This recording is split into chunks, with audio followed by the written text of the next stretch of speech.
I don't love studying. I hate studying. I like learning. Learning is beautiful. That's what the 14-year-old Natalie Portman said in an interview in March 1996. I must have been roughly around the same age when I read it for the first time, and it stuck with me. I'll spare the details about my academic background, but to sum it up, I half-assed my way through high school with mostly decent grades. Took a gap year, traveled a bit, still didn't know what to do with my life. Studied business and hated it, went to Canada for one semester and loved it. Handed in my bachelor thesis days after the first lockdown started. It's been years now since I graduated, and I can confidently say that I don't miss being a student. Nevertheless, I always loved learning on my own terms. For fun, not to prove myself. So naturally, the personal curriculum trend caught my attention.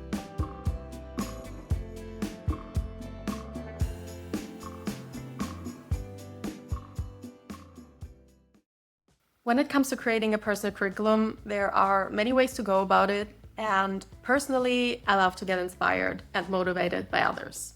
Ruby Granger and Unjaded Jade, for example, made some great videos about it. I'll link them down below. But whenever I take on a new project like that, I need to remind myself of the fact that I'm not a full-blown type A. I'm not even a full-blown type B either. I'm somewhere in the middle, but I know that planning out a very detailed personal curriculum and searching for all the resources myself could easily take the fun out of it for me before I even sit down to learn. So while drawing inspiration from others is great, I think it's also important to not let yourself feel discouraged because other people's curricula are more intense or complex. People are different, circumstances are different, and it's called personal curriculum for a reason. The way I go about it is very simple, especially since this personal curriculum for Q1 of 2026 is my first real trial. And this is not a how-to by any means. I'm not sitting here saying, learning is personal, but my way is the right way. No, this is just a random person's perspective. So do with it whatever you want. First, I wrote down some broad topics that I want to explore this year and sorted them into knowledge-based and skill-based topics. Then I went on Coursera as well as some other websites and picked out some courses in those categories that sparked my interest. And that's how I think my approach is pretty basic or lazy, depending on how you view it. Because when you take a course, you already have an outlined syllabus and everything's taken care of and you just have to follow along. About Coursera, if you want to earn a certificate with the completion of a course, you either need to have Coursera Plus or you can pay for a single course. Personally, I don't care about the certificates because I'm learning for fun and I've done multiple courses without certificates in the past, but there are quite a few courses that you can only fully access with the paid version.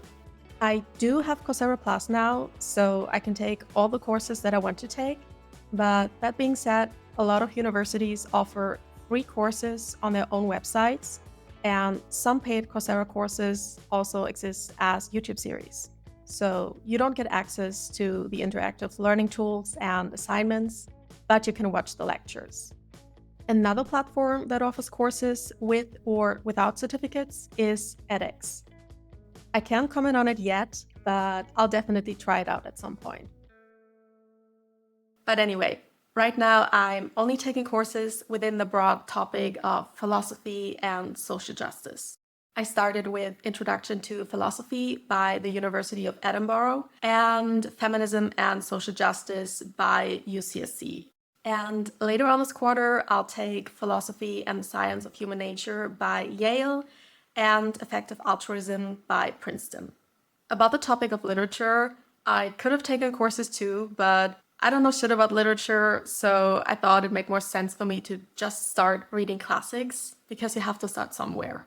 But I've already made a separate video about it if you're interested. Regarding my skill-based topics, which are directly connected to my YouTube, I've decided to take it slow as well.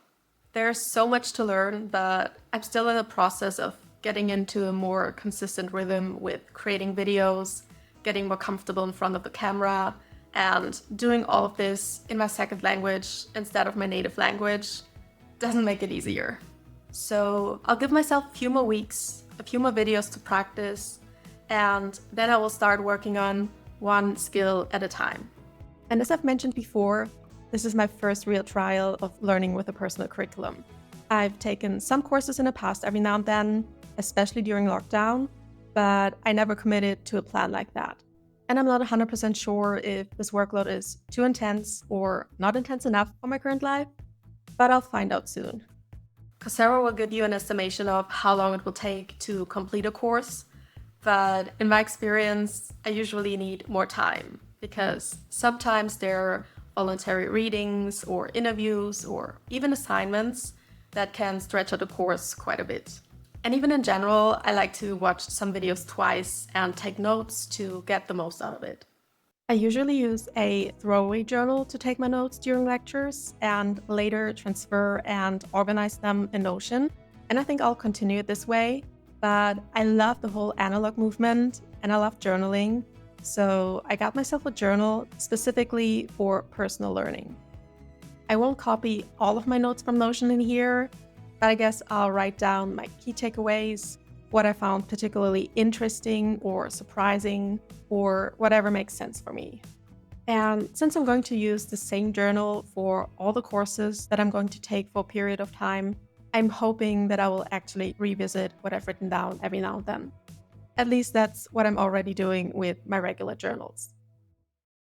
To wrap up this video, I'd like to read a small part of a Substack post that I published back in October.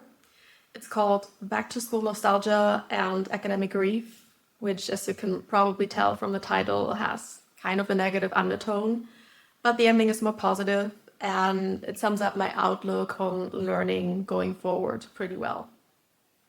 Just because formal education is a largely disappointing part of my past doesn't mean that learning can't be an enriching part of my present and future. I love learning, and there hasn't been a time in history when we had as many free or affordable resources on literally any topic imaginable right at the tip of our fingers.